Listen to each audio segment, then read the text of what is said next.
held a farbrengen. Now, in 1968, it was very uncommon that there should be a farbrengen on a day that wasn't already a day where it was all customary to have a farbrengen. Okay, so yes, you always expected, or you knew it was like as if it was scheduled that on certain days, like for example, the week before on Yud Beis Tammuz, the 12th day of Tammuz, there was always a farbrengen, even though it was not, Yud Beis Tammuz could actually be on Shabbos, but those years that it didn't fall out on Shabbos, there was always a farbrengen. It was a scheduled farbrengen, right? And there are various days throughout the year that it's like expected. It's like it's already in the calendar that those days there will be a public farbrengen where the Rebbe will come down and farbreng. Shabbos, by the way, is also a schedule because every Shabbos bevarchim, the Shabbos before the Shochet, there was already established that Shabbos is a farbrengen, so you knew to expect a farbrengen on that day, and likewise on certain days throughout the week. And then, of course, Yom Tif, there was always farbrengen on Yom Tif, and so on and so forth. When it came to Shabbos, for example, so there were already certain Shabbos when the Rebbe would unexpectedly announce that there will be a farbrengen. It's a very interesting how that worked and so on and so forth. It changed over the years, so I'm not going to get into that. But in middle of the week, it was not common that there should be a farbrengen in the middle of the week if it wasn't on one of those designated days that it was already, so to speak, in the calendar as a day for a farbrengen. It did happen before. As a matter of fact, I think one historic occasion was the farbrengen that happened on the Rebbe's birthday in 1962, in Tafshin Chav Beis. That was Yud Aleph Nisan, the 11th day of Nisan, when the Rebbe turned 60. So there was actually a farbrengen, like a unexpected, not unscheduled, let's say, farbrengen on that day. And it did occur, but it wasn't common. So the year before my bar mitzvah, in 1968, the day I turned 12, there was one of these farbrengens in the middle of the week, which you just mentioned. So on the 19th of Tammuz, there was a farbrengen. Now, what happened? So the day you were mitzvah, the Rebbe made a farbrengen? Well, 1 second. There's more than one reason as to why there was a farbrengen on that day. I always, knew of one reason, which I'll share with you right now. And by the way, there's a certain significance to this because the year later, my older brother Yisrael, was already away in yeshiva. Okay, so when it came to my bar mitzvah, which was, like I said, it was on Shabbos. So my brother Yisrael was giving my parents a hard time. He says he can't come for my bar mitzvah. Why can't he come for my bar mitzvah? Because it's going to be on Yutes Tammuz, on the 19th of Tammuz, and right, which was on Shabbos. But so what's your problem? Why can't you come? Because last year the Rebbe farbrengen on Yutes Tammuz. So he's not going to come to Bar Mitzvah because he's not taking any chances that he might miss a farbrengen again on that year on Tafshin in 1969. He did come at the end, okay, just so you know, so you could relax, okay. So Moshe, you don't have to call my brother Yisrael and give him over his head because he did actually come in the end.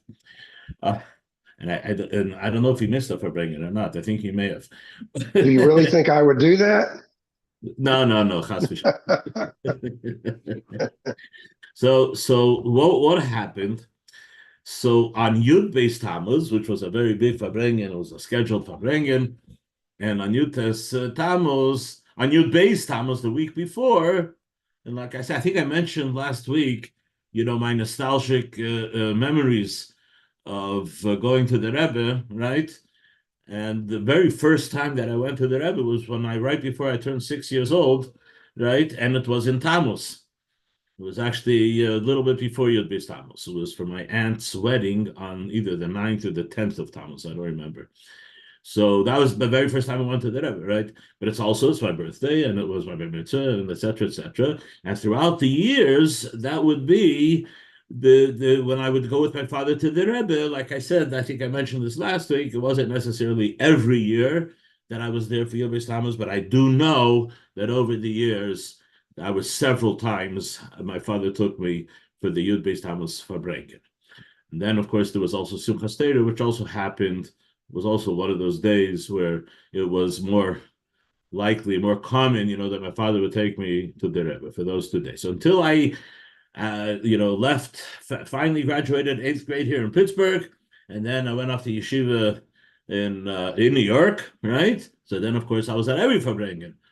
But until then, so until I turned, actually, I was already 14 years old when I went to yeshiva. So those 14 years, these were the occasions that were where I most commonly, and most frequently, I would go with my father to the Rebbe. So there's a certain, nostalgia that goes along with that. Now, what had happened at that Yud Beis Tammuz the year before is that the Rebbe mentioned something from the chronicles of the Frierdiker Rebbe. The Frierdiker Rebbe wrote extensively, right? And he kept a journal of everything he heard from older Chassidim, stories and so on and so forth. And he also in this journal, the Frierdiker Rebbe also included some, even personal things. You could say of all the Rebbes, the 7 Rebbes, from the Alter Rebbe to the Rebbe, the one Rebbe that we know is kind of almost like you could say on an intimate level is the Frierdiker Rebbe, because the Frierdiker Rebbe, first of all, he was, he wrote mamish, a lot, okay, and he wrote a lot of, some of his personal experiences. So we literally know things that the Frierdiker Rebbe experienced when he was a child in Cheder, right? And his interactions with his teachers, for example, right? We know because the Frierdiker Rebbe shared it with us in his journals, right? So in the Rebbe on Yud Beis Tammuz, the Rebbe was referencing one of these journals of the Frierdiker Rebbe in which he describes his own bar mitzvah in the city of Lubavitch. Many Chassidim gathered in Lubavitch. Then the Rebbe was his father, the Rebbe Rashab. And many Chassidim gathered in Lubavitch to celebrate the bar mitzvah. He was a ben yochid. He was an only son of the Rebbe Rashab. And the Chassidim came and gathered, knowing, of course, that there will be Maimorim. The Rebbe Rashab will say Maimorim, right? Turns out the Rebbe Rashab said 3 Maimorim. And one of the things that the Frierdiker Rebbe actually shared was that his father, the Rebbe Rashab, instructed him to review a Maimer, publicly, like is the custom in Lubavitch, that the Bar Mitzvah Bacher says a Maimer. Okay, I did something I also did, but as a matter of fact, I wasn't always, I was. It was hard for me sometimes, to sit down and to focus.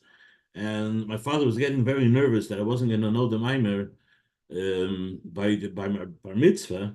So I remember when I first started putting on tefillin 2 months before, as is the custom, our custom, that we start putting on tefillin 2 months before.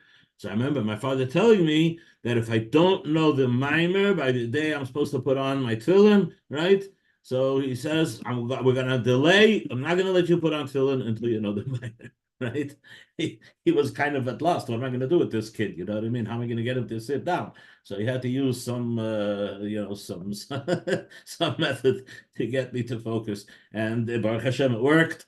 Literally, the night before I pushed the last ice, or the last half of the ice, the last chapter of that Maimer, I pushed it, sat down, and I wanted to put on tefillin. I don't know if my father would have followed through with the threat.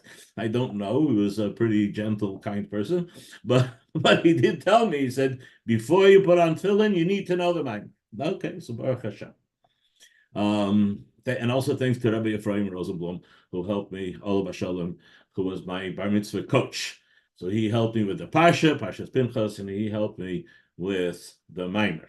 Okay, so what I started to say is that the Frierdiker Rebbe, he writes in this journal, is that the Rebbe Rashab told him to review 2 Maimarim. Imagine. I don't think he had to threaten the Frierdiker Rebbe that he wouldn't allow him to put on tefillin.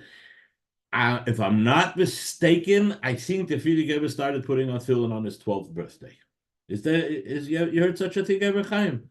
I think the Frierdiker Rebbe actually started putting on tefillin Yud Aleph Tammuz when he was 11. Yud Aleph Tammuz when he was 11, the day before his 12th birthday. The day before his birthday. Okay, so Daddy did it without a bracha, and from the next day, from his 12th birthday, he did it with a bracha. Okay, so I guess the Rebbe Rashab had more confidence in his son, the Frierdiker Rebbe, that he doesn't have to hold it over his head. But in any case, he gave 3 Maimarim. He instructed the Frierdiker Rebbe to say 3 Maimarim. But then the Frierdiker Rebbe himself writes in this journal, which is interesting, and how much the Frierdiker Rebbe was willing to share things, was that 2 of them are, he said publicly, and the 3rd Maimer, the Rebbe Rashab told him that he should learn it, but he's learning it for himself. It's not to review publicly, okay? And at some point, the Frierdiker Rebbe shared that as well. Okay. This it says Yud Tammuz Tavshin Chav Ches. Is that this farbrengen? Now, what happened at Yud Tammuz Tavshin Chav Ches? I don't know is this the picture of that farbrengen? Oh yeah, it is. Look at that. So at that farbrengen, special farbrengen. It's called special farbrengen, right? Why is it called special farbrengen? Because it was not a scheduled farbrengen. It was the Rebbe, like last minute, the Rebbe announced that there will be a farbrengen. So what had happened, as I started to tell you, is that on Yud Beis Tammuz, the Rebbe was speaking about the journal that the Frierdiker Rebbe wrote about his bar mitzvah. What did the Frierdiker Rebbe write in his bar mitzvah? Write about his bar mitzvah? That the Chassidim came to Lubavitch and they stayed in Lubavitch for a whole week, and they referred to that week as the Sheva Brachas of the Frierdiker Rebbe's bar mitzvah. Okay. Now, Sheva Brachas, of course, is a reference to what we do and we rejoice after a wedding, right? Which is not just a minhag. It's actually deeply rooted, right? From Moshe Rabbeinu even. I mean, we know that sitting Shiva was instituted. We know that goes all the way back to Moshe Rabbeinu to mourn for 7 days. So I don't know if it's a mitzvah d'oraisa, although it's connected to mitzvah d'oraisa, as the Rebbe pointed out on occasion. I think it has more the status of what's we call halacha Moshe Sinai, something that was just given over from Moshe without Hashem specifically putting it in the Torah. And I think Sheva Brachas is also somewhat related to that as well. But in any case, so the Chassidim referred to it as the Sheva Brachas of the Frierdiker Rebbe's bar mitzvah, because that's what the Frierdiker Rebbe wrote in his memoirs, and that's what happened that year in Lubavitch, right? That there was this exciting week where the Chassidim farbrenged, for the whole week. I've always wondered what happened on Shiva Asar B'Tammuz, though, which is the middle of that week. The 17th, the mitzvah was on the 12th of Tammuz. A week later is the 19th of Tammuz. The 17th of Tammuz happens in between, and if I'm not mistaken, I think Lubavitch was after the Churban of the Beis HaMikdash, even though when you're in Lubavitch, you may not know that, right? But it was, chronologically, on the calendar, it was quite a few years after the destruction of the Beis HaMikdash. So I'm going to assume that they actually fasted on the 17th of Tammuz. I guess it's not a contradiction to have the simcha of the Sheva Brachas of the Frierdiker Rebbe's bar mitzvah simultaneously with the mourning and the fasting of the 17th day of Tammuz. Like I say, I don't know. I don't think the Frierdiker Rebbe in this memoir mentions what happened exactly on that day, right? But we do know that there was a 7-day celebration. Did the Rebbe Shab say a maimer each day of those? That I don't know. Okay. In any case, so that ends on the 19th of Tammuz. So at the Rebbe, at farbrengen of Yud Beis Tammuz, the 12th of Tammuz, the Rebbe said that the Chassidim should celebrate for 7 days. right? In commemoration of the Sheva brachos of the Frierdiker Rebbe. Okay. By the way, I'm named after the Frierdiker Rebbe, but whatever, irrelevant. So what happened that year, Tafshin Chav Ches, 1968, the farbrengen you're looking at in this picture right here, what happened is that there was this farbrengen, right? And I always understood that farbrengen was, and I think that Rebbe even said so, he acknowledged that this is the end of the farbrengen, which is the culmination, the end of the Sheva brachos that he asked the Hasidim to relive, so to speak, of the Frierdiker Rebbe's bar mitzvah. Okay, but then it turned out there was another reason for this farbrengen, and the other reason for the farbrengen, I'm just going to give you a little tickle, as they call it, a little teaser, because I have, Baruch Hashem, this Shabbos, I'm having a very special guest. My very special guest is Mendel Feller from Minnesota, and Mendel Feller is here visiting his son and my daughter in Cranberry, and we invited them to come for Shabbos. So Mendel Feller doesn't know this yet, but I am going to ask Mendel Feller to share this story of that farbrengen of Yutas Tammuz. I'm just going to give you a little teaser that the Rebbe told his father, Rabbi Feller, that one of the reasons that the Rebbe held this farbrengen was in his honor for something that he had done previously on which was actually on the 12th day of Tammuz. In other words, I can't hold myself in, but I'll give you a little bit more of the teaser. And Rabbi Feller wanted very badly to be at the Yud Beis Tammuz farbrengen, right? But he was asked to do a certain shlichus. It was difficult for him to sacrifice being at the farbrengen, but he did it nonetheless. And the Rebbe said, in appreciation for the sacrifice that you made in order to miss the Yud Beis Tammuz farbrengen in favor of doing a very important shlichus, right? So the Rebbe said that I'm going to farbrengen. He held this very special farbrengen on the 19th day of Tammuz. I am going to ask my Mechuten Mendel Feller if at some point in Shabbos I'll get permission, I guess, from Rabbi Roosevelt. I'll ask Rabbi Roosevelt to ask him, maybe at the farbrengen, maybe the Kiddush after davening, to share the story of what was his father's connection with the unexpected surprise farbrengen on the 19th day of Tammuz, Tafshin Chav Ches, which almost caused my bar mitzvah to take place without the presence of my older brother Yosef. Okay, so that's as far as that. So these are the times that we're in. Now, the Kutei Torah, Parshas Pinchas.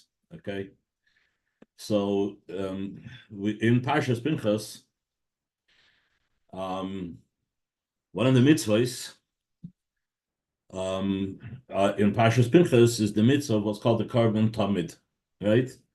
In the Beis Hamikdash, there was a ongoing daily obligation to bring a special carbon, right?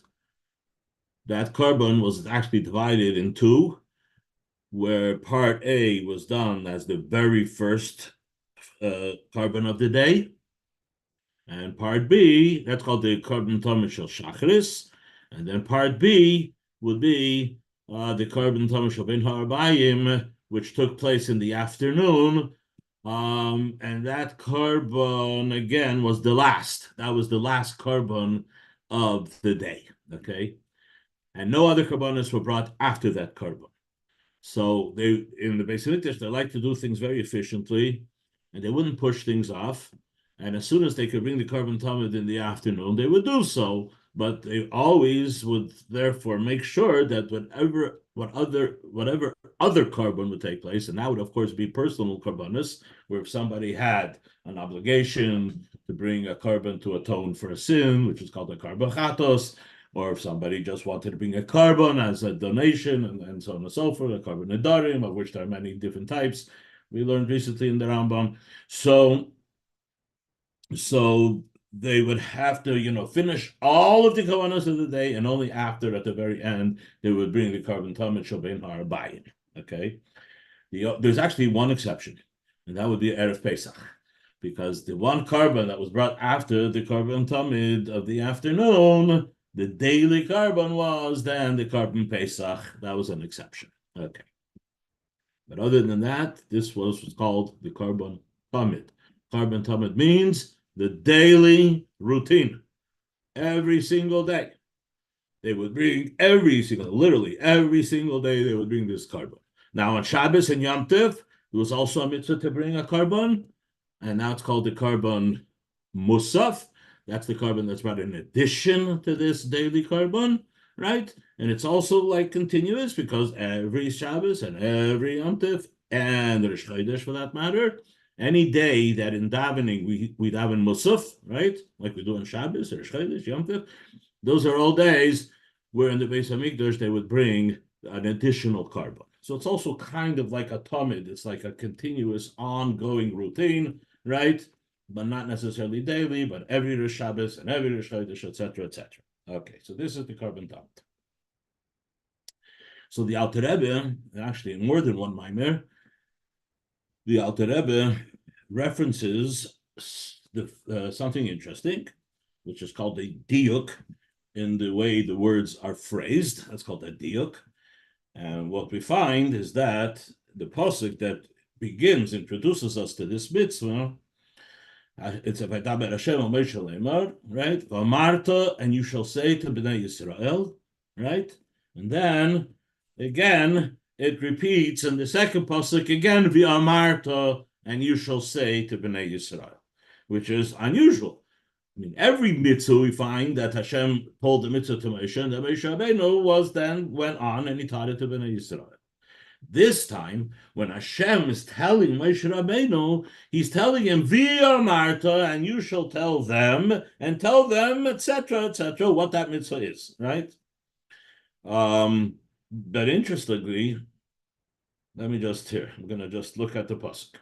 Vaydaber Hashem al Moshe Lemar, Tzav es b'nei Yisrael, command the b'nei Yisrael, and he's about to tell Moshe the mitzvah of this daily carbon that should be done on a daily basis. V'amarta aleihem, and you shall say to them, and he goes on to begin the specifics of the mitzvah. In the next pasuk, right? But the first pasuk is just a very general, doesn't get into the actual specifics. It's just Karbonil lachmit lishai. There is this carbon that should be brought as an offering, and reach lichaychi, and it will be a pleasant aroma. And tishvu lahakiliba meidi, be very careful to bring this carbon in its proper time. Okay. Then the next pasuk, v'amar tolem, and then tell him, and then the pasuk goes on to go into the details of what that carbon should be. And one of the details, which maybe I'll bring it up again later, is that it should be brought from a keves, which is a lamb, okay? Because of the different animals that could be brought, we find that there's par, that's a beef, that's a cow or whatever, a bull, a cow, that's one species. And the other species would be a keves, which includes also goats and lambs and sheep and so on and so forth. Those were the two main species. Other than the carbonas that were brought from birds, right?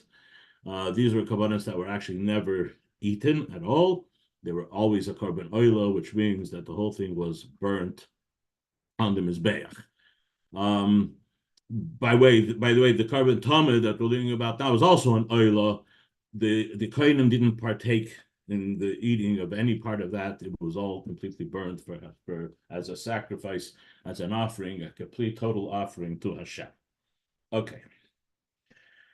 Why, in this, when the pasuk continues in the details of this mitzvah, why does it say again v'amarta lahem? So the Alter Rebbe references, and I'm not sure. The source is not from the Alter Rebbe, but the Alter Rebbe references. I think it's a reference to some other source, that the reason why it says twice v'amarta is to allude to something very interesting. What do we know?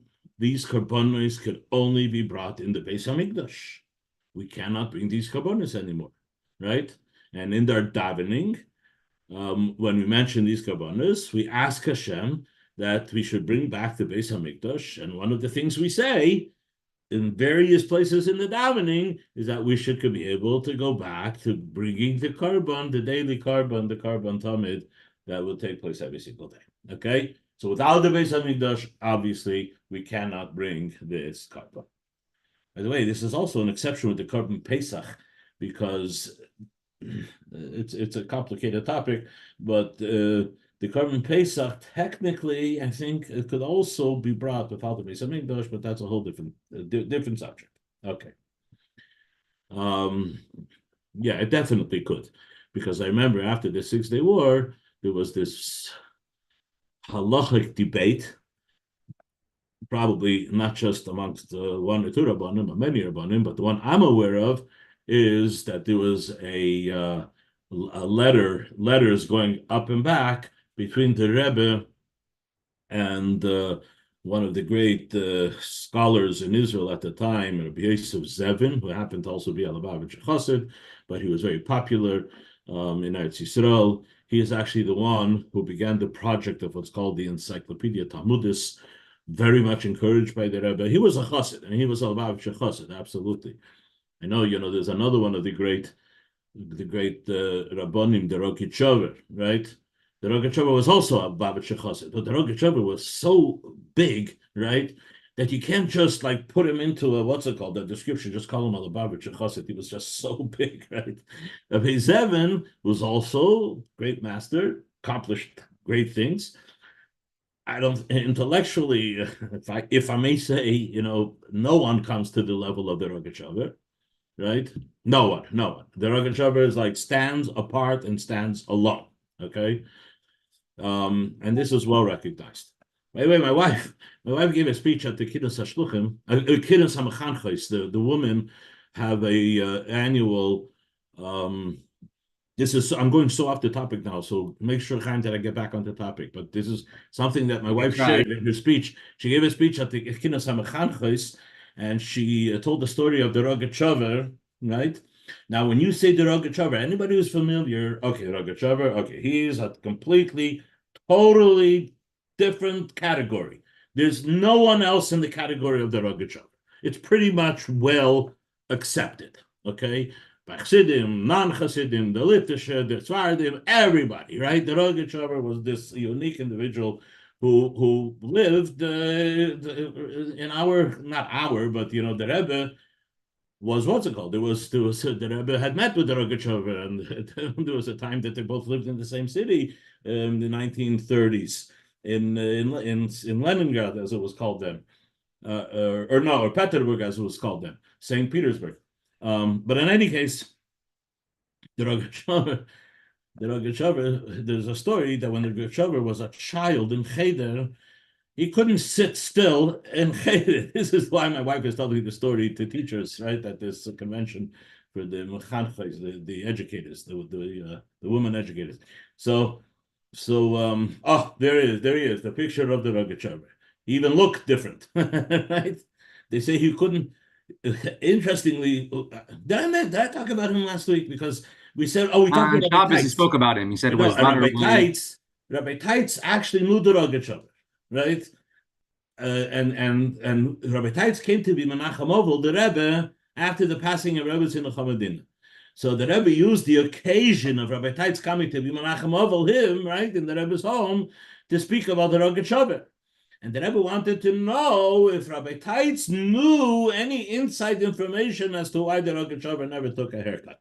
There are different theories as to what it was. One of the theories that was pretty much rejected by Rabbi Teitz, and I guess the Rebbe as well, that it had nothing to do with Nazirus. It had nothing to do with because he took upon himself to be a Nazir. By the way, halachically, you can accept upon yourself Nazirus, but you're getting really stuck because you can't undo Nazirus. Because to undo Nazirus, there's a procedure that has to take place only in the Beis Hamikdash and Kabbanas and so on and so forth. So you could become a Nazir, but you cannot uncome You cannot unbecome a Nazir, right? But that apparently is one of the theories that is not very popular as far as the Rogachover. There is one about his daughter who said that he had a certain sensory sensitivity, whatever, and it was much painful for him. It was much painful, which is interesting because you know that the hair is the closest thing to the brain. But when you want to talk about this idea of tzimtzum, how the great lights of Hashem actually reduce themselves and contract, right? Right? It's the light of Hashem, and they contract, in this, the infinite, levels of dissension, right? So the Cyrus is giving us an example because it's closest to the brain, but it has the least connection to the brain, right? There are no nerve endings in the hair, and that's why you can cut hair. So they say that by the Rogachover, there was lacking that tzimtzum. So if you would cut his hair, it push it, he would push it, he would be in pain. It would be like for you cutting off your fingers. Whatever. That's just another one of the theories that are given. But in any case, when this Rogachover that you're looking at here was a child in Cheder, he couldn't sit still, right? And he would run out of the class, right? And he would climb up into a tree, but he would take with him a sefer up into the tree, and he would learn in the tree.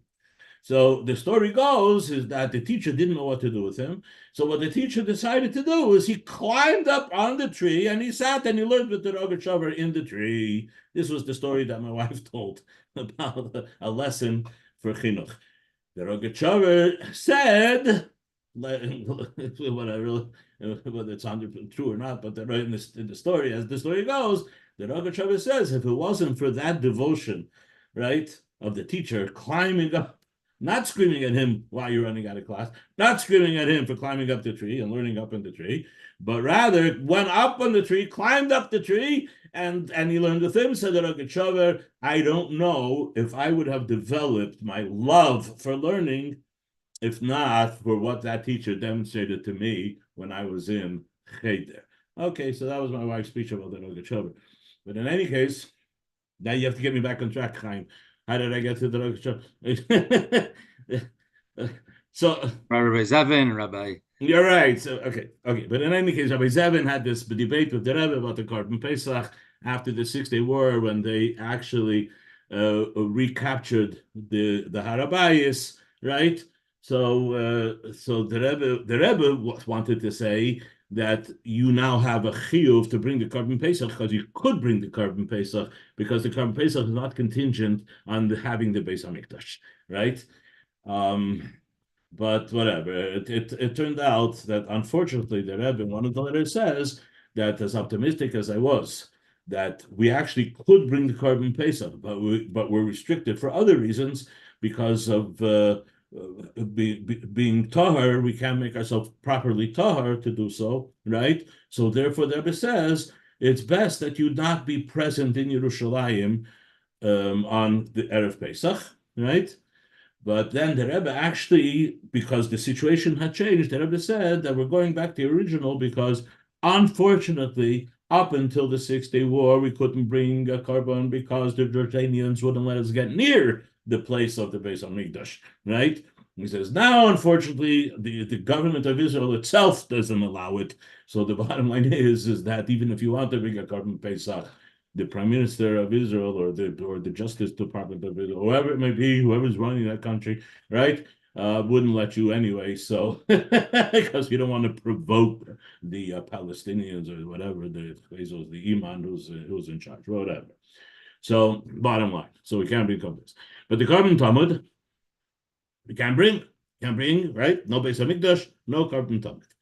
Says the Alter Rebbe, this is why the pasuk says v'amarta twice. Why twice? One is for the basic mitzvah, right? Tell them how to bring the Korban Pesach. But then he says again v'amarta. Why does he say again v'amarta? What's this line? Why does he say again for Amar? Someone who's a Nazir today. Oh, no. See, he's stuck. He can't un-Nazir himself. Yeah. Why? Unless, when Mashiach comes, then he'll be able to un-Nazir himself if he wants to. So, why does it say again via Marta? Says the Alter Rebbe, this alludes to the fact that the Korban Tamid can be brought today as well. However, in a different form, As the Gemara itself says, "Tfilos keneged karbonos tiknon."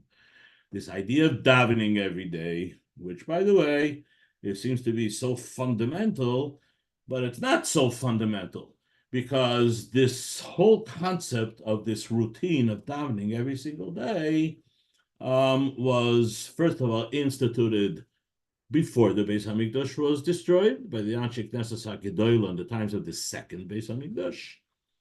And in my famous lecture on the difference between the era of the first Beis Hamikdash and the second Beis Hamikdash, when you hear that lecture, you'll understand why. Those who heard the lecture understand why, because davening comes from a certain kind of mental state, which in the times of the first Beis Hamikdash was natural to people. People knew how to speak to Hashem. So there was always a mitzvah of davening. Let me take that back. There was always a mitzvah of davening, but it was a very personal thing, and everybody would daven the way he would daven, right? Which, by the way, is still a very important element that is supposed to be part of our davening.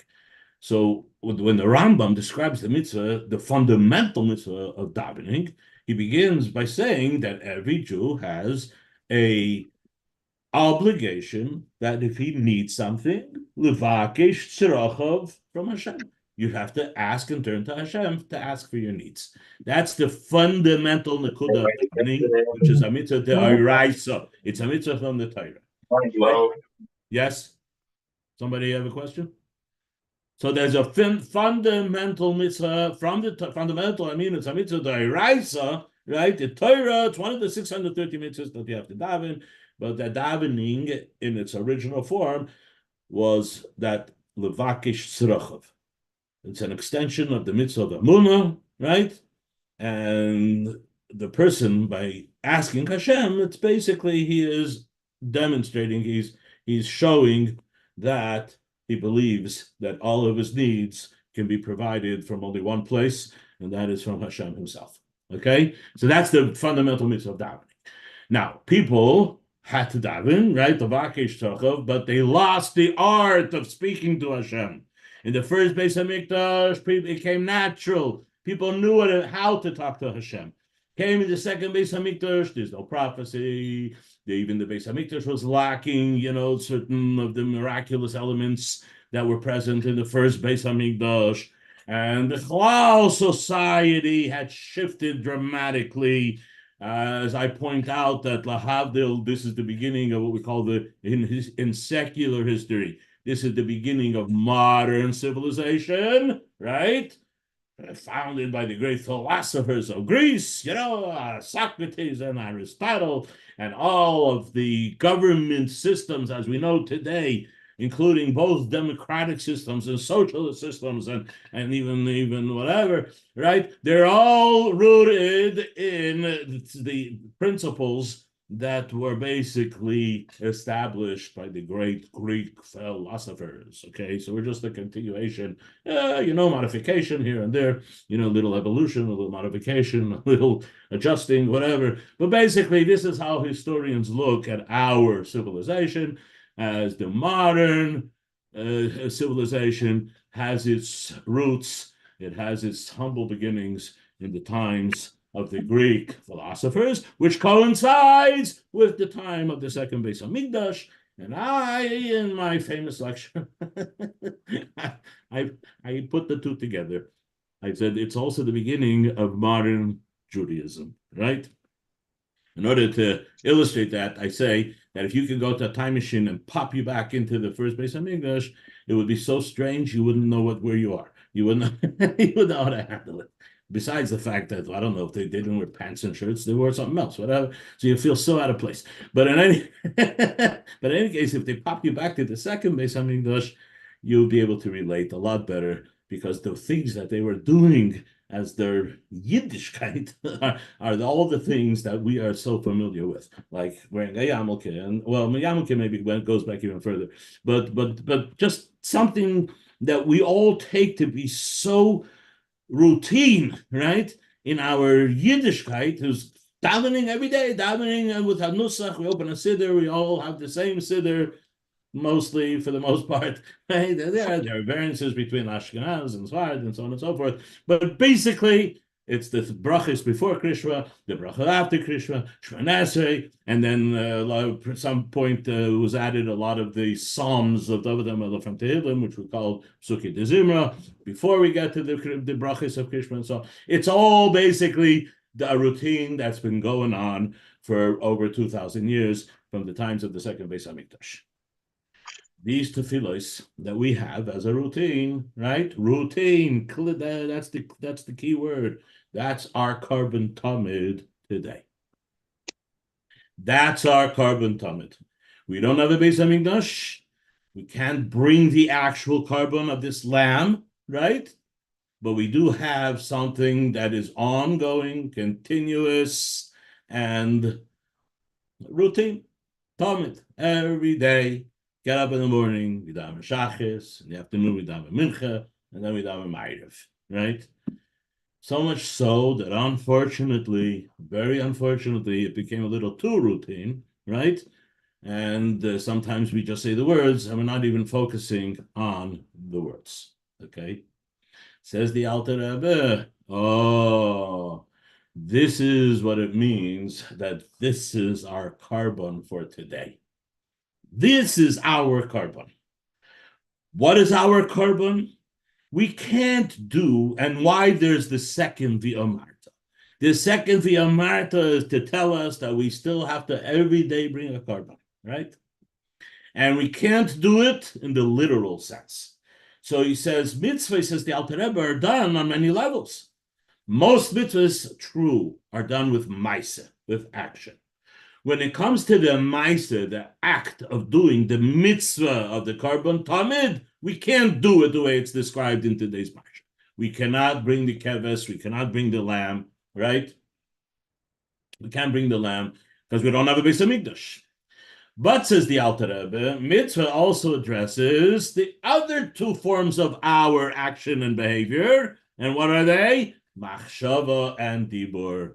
Our mind, our focusing, our meditation, and our dibur and how we express ourselves, right? Says the Alter Rebbe, this is the tamid of today until Mashiach comes, and we will go back to having the full tamid. The tamid of the day is that it's a routine. With sometimes there's a certain danger in routine, but it's a routine. And it's up to you to struggle to make it less routine, less of a rote, and more meaningful. But if you understand that it's not just about dibur, because dibur means expressing yourself, right? But unfortunately, dibur could also be and you're just saying words, right? And you don't even know what you're saying. The avodah of the carbon tamid today, which is performed through tefillah, is primarily not maisa. We can't do the maisa. It's machshava and dibur, and even more than dibur, because dibur also is more a maisa thing. And proof is that you could do dibur and not even know what you're saying, right? You have blah blah blah blah, blah, right? Machshava, no. You can't fake machshava. You know what I mean? You can't just do machshava. Machshava is intimate. Machshava is real. It's actually what you're experiencing and what you're thinking. Our avodah every single day is to bring a carbon. Where do we bring that carbon? Yes, the Al Chikesas Agdela for us formulated a siddur with words that we're supposed to say. But the real carbon is that you sacrifice your mind by redirecting it from whatever. If you're depressed because your sports team they lost whatever, the World Series or whatever, right? And you can't find, your mind is so preoccupied because you happen to also bet a lot of money on the game, right? And your mind is so preoccupied. Now it's time to bring a carbon. It's the carbon. Sacrifice all of that and work on refocusing your mind on dedicating yourself to Hashem. Okay? So this is the carbon tamid. It's a carbon that has every single day. We have to literally take time to disconnect ourselves from all the things that are just happening by themselves, right? Most of our machshava is just nadishkeit that goes automatic. It's an automatic pilot, right?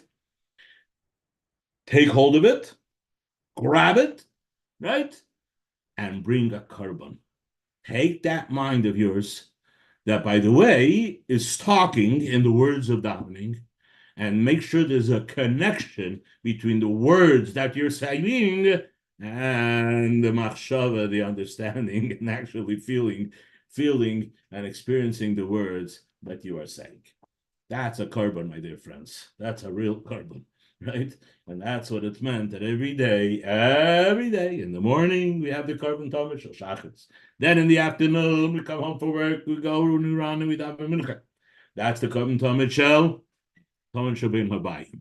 What are we doing in those moments of davening? We're not just simply saying these words, which Baruch Hashem we have, because we are not capable. We don't have the art of articulating words of davening. So the Anshik Desas Agdela took care of it for us, but they never meant for us to just mumble those words. They meant for us to actually have some kavanah, and this is the idea. This is the practice of davening. The practice of davening is to separate yourself from everything else and apply your machshava and dibur to the words that you find in your siddur. Okay, this has to happen on a daily basis, right? And that continues to happen today. So when Hashem told us to bring the korban tamid, He said twice via Marta. He said when there's a Beis Hamikdash, you can actually bring the korban, but when there's no Beis Hamikdash, via Marta, tell them they still have to bring this korban.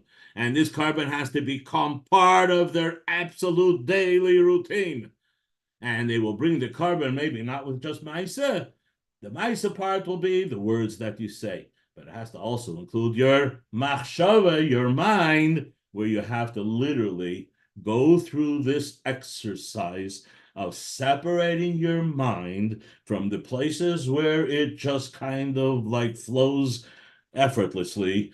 Put the dam, stop it, and say, "Damn, Chaim, please don't get such thing that holds water back." Okay, DAM, and dam the flow of your thoughts and get them focused into the words that are in front of you in the siddur. That's your korban. That's your sacrifice that you do today. Just very quickly, I said about the fact that the korban has to be when you get to the specification of the korban. So the mitzvah is that it should be rafa makeves from a lamb. And the Alter Rebbe, in a different mimer, in this week in Parshas Pinchas, the Alter Rebbe references the fact that there's other kinds of korbanos, other animals, right? Like I mentioned in the beginning. There's also har. There's the bovine. No, bovine includes, I think, all of them. But there's the big one. The bulls, the cows, right? As opposed to the docile, gentle lamb. Okay. The korban tamid, says the Alter Rebbe, is specifically from a lamb. And it doesn't directly connect with what we said up until now, but it does connect to something that we spoke about last week. Okay, so this is actually a shiur in its own, but I found it so interesting, and we have a couple minutes. I want to share it with you. We spoke about last week, as we have done many, many times, the difference between a tzaddik and a balshub, right? The tzaddik is the perfect person. Not only is he in total control, but he has eliminated all improper temptation and so on and so forth. And his only desire is just to continue to be connected and one with Hashem. Okay? No distractions, right? Whatever natural distractions are, the tzaddik either who is born, right, with such a holy neshama that he doesn't have these distractions, or somehow he actually managed to achieve that level. But he didn't achieve it on his own because he can never get to that level unless Hashem grants it to you. It's a matana that the tzaddik gets from Hashem. The rest of us, we have to struggle, right? and things don't come natural to us, right? Because we happen to have an Shabbamis. And our whole life is spent, by the way, just, constantly battling, meaning never letting down your guard and always having to somehow prevail over these natural, instinctive, whatever it is that we have. Okay. Who has more passion, guys? The tzaddik or the Baal Tshuva? Well, the Gemara tells us that in a place where the Baal Tshuva stands, even the tzaddik can't stand. And what's the reason? Because it's b'cheilo yatir. The Baal Tshuva demonstrates passion. Because the only way that you can win the war with your Nefesh Habamis is you have to somehow arouse within you a fighting, what's the word? A passion, okay? Interestingly, if you look at animals, which one has more passion? The ox, the shar, right? The bull, or the lamb? No, a lamb, docile, this and that. The Alter Rebbe. The par is the Baal Tshuva, right? He's not the tzaddik, he's the Baal Tshuva. And that's why he's all full of passion, right? And that's why when you see somebody and he's not behaving, you tell him, Oi, Zainish king lamb. Don't be a lamb. What do you tell him? Zainish king behemoth, Zainish king ox.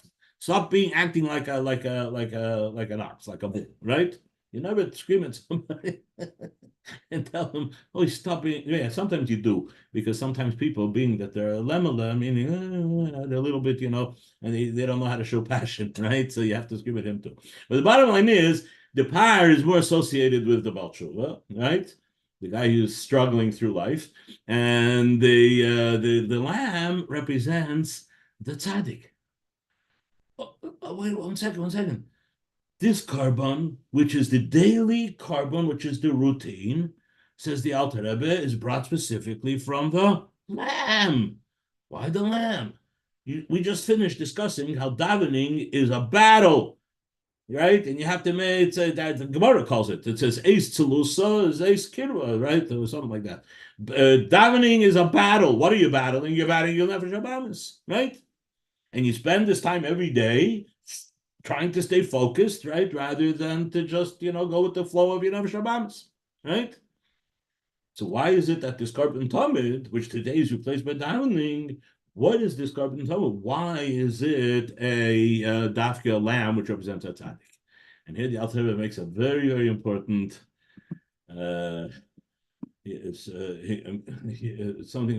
points out something very important, and we did touch upon it last week.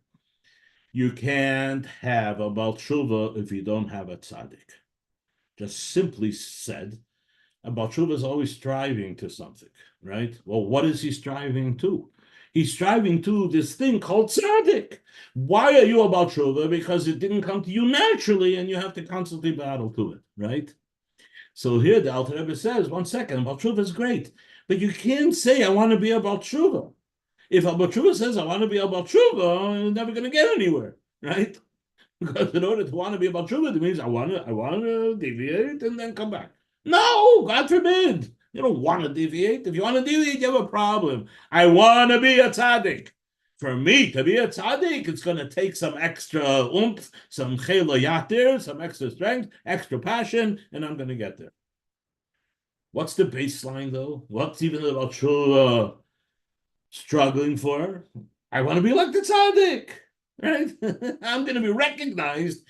When when Mashiach comes, Mashiach's going to say, tzaddik, 1 second, where's your passion? I see all these Bali Tshuva, they're so full of passion. Where's yours? So Mashiach is going to have to teach the tzaddikim how to develop the passion of the Bal Tshuva. That's what the Zayar. That one of the things Mashiach is going to accomplish is also Asobat Tzaddikaya B'ti Yufta. He's going to teach the tzaddikim to have the passion of the Bal Tshuva, right? So he could be on their level in that sense.